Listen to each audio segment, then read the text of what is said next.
Hello everyone, तपाईँलाई एउटा राम्रो बानी फर्म गर्नको लागि, एउटा ह्याबिट डेभलप गर्नको लागि 30 दिन लाग्न सक्छ। तर त्यो 30 दिनले तपाईँको पछिल्लो 30 वर्ष आरामले कट्नेछ।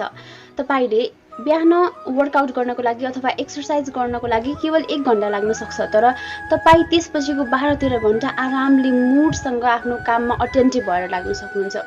तपाईँले बिहानको मर्निङ रुटिन मेडिटेसन योगालाई 30 मिनट्स छुट्याएर 30 मिनट्समा कम्प्लिट पनि गर्न सक्नुहुन्छ र त्यसले तपाईँलाई पछिल्लो दिनभरि नै तपाईँलाई एउटा काम पोजिटिभ फ्रेस माइन्डसँग आफ्नो काममा ध्यान लगाउन मद्दत गर्नेछ। तपाईँले एउटा बुक पढ्नको लागि मेबी 1 डे 2 डेज लाग्न सक्छ, तर त्यसपछिको नलेज तपाईँको जिन्दगीभर रहनेछ, फर एभर।